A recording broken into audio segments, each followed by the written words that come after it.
Isabella was forcefully guided towards the chair, her heart racing with a mixture of fear and desperation.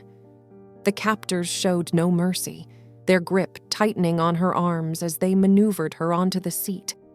The cold touch of the iron against her skin sent a chill through her body, a grim reminder of the peril she was in.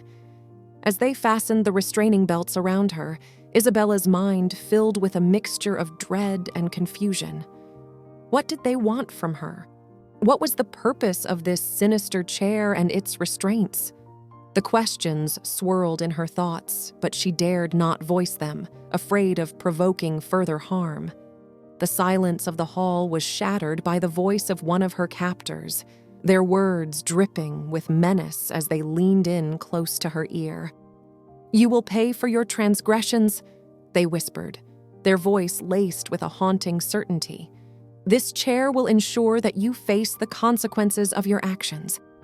As Isabella's screams and cries filled the room, her voice reverberating with desperation, a woman approached her with a cold detachment in her eyes. She reached out, her hands steady and purposeful, and forcefully opened Isabella's trembling mouth.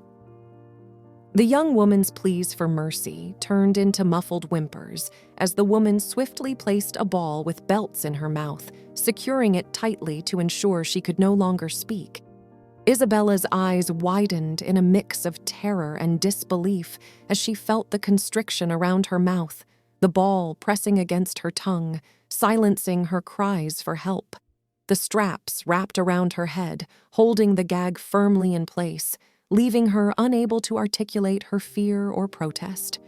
Her eyes, now filled with tears, darted around the room in search of any glimmer of hope. But all she saw were the sadistic grins on the faces of her captors, relishing in their power to control and dominate her. A wave of helplessness washed over her, her voice silenced, her pleas falling on deaf ears. As another girl entered the room, her head completely shaved and wearing the same revealing clothes that Isabella had seen in the bag, a mixture of shock and empathy washed over her. It was a stark reminder of the fate that awaited her, the same fate that had been cruelly forced upon this new captive. The girl's eyes held a glimmer of resignation, a haunting reflection of the loss and violation she had endured. Isabella's heart ached for her fellow captive, but her own determination remained unyielding. She watched as the girl took hold of a clipper, her hands steady and resolute. The cold metal blades of the clippers hummed with a mechanical buzz, filling the air with an eerie tension. Isabella's heart sank as the girl approached her with the clipper, fully aware that her hair had been shaved less than 3 months ago. A surge of mixed emotions flooded her being: frustration, anger, and a deep sense of violation. It felt like an additional layer of cruelty had been added to an already harrowing experience. As the clipper made contact with Isabella's scalp, she couldn't help but flinch at the sensation. The familiar vibrations reverberated through her, a stark reminder of the previous shaving. Each pass of the clipper felt like an affront to her sense of autonomy and personal space. Isabella's mind raced, grappling with conflicting thoughts. She questioned why they would subject her to this ordeal once again, as if the first time hadn't been enough. The act seemed designed to break her spirit, to erode her sense of self. But amidst the anguish, a flicker of resilience ignited within her. She refused to let this repetition of violation crush her spirit.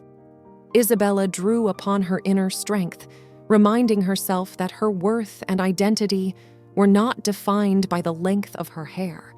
She focused on the knowledge that her true beauty came from within and that no amount of forced hair, removal, could diminish that. As the clippers moved across her scalp, Isabella closed her eyes, blocking out the visual reminder of her hair falling away once more. She sought solace in the strength of her own thoughts, reaffirming her determination to rise above this torment. With each passing moment, the weight of her recent hair loss lessened, replaced by a growing resolve. Isabella knew that her worth extended far beyond her physical appearance and that her true power lay in her ability to endure and overcome adversity. As the girl finally stepped back, the sound of the clippers fading into the background, Isabella opened her eyes. She gazed at herself in the mirror, at her shorn head that bore the marks of repeated violation. The three older girls with shaved heads and revealing clothes approached Isabella. Their words hung heavy in the air, seeping into her consciousness like poison. Their voices carried a chilling authority, filled with a cold certainty as they delivered their cruel pronouncement. "You will have your hair shaved every day," they said, their words laced with a sadistic sense of control.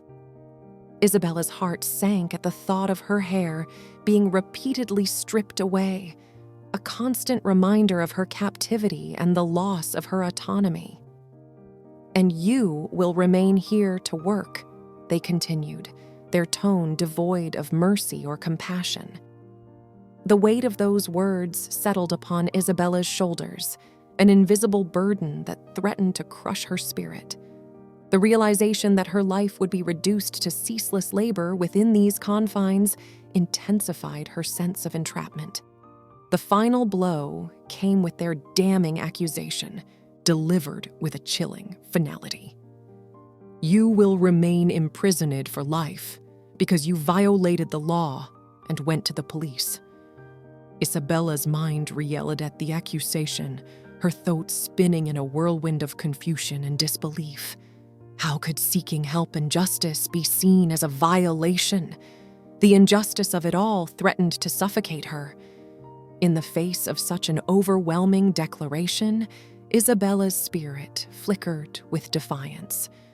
Though her body may be confined, her mind refused to be imprisoned.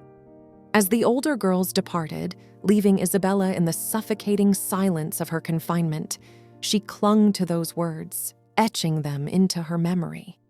They would serve as a reminder of the unfounded accusations, the unyielding spirit within her, and the unwavering belief that justice would ultimately prevail. Hello, friends!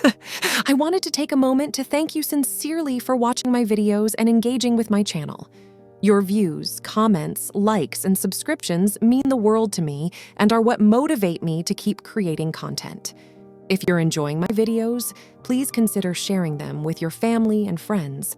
Word of mouth is so important for helping my channel grow, so I'd be grateful if you could tell others about me.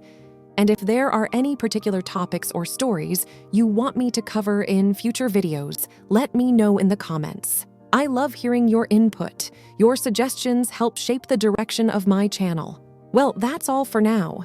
Thank you again from the bottom of my heart for your support on this journey. I can't wait to continue connecting with you all through videos as the year continues. Until next time.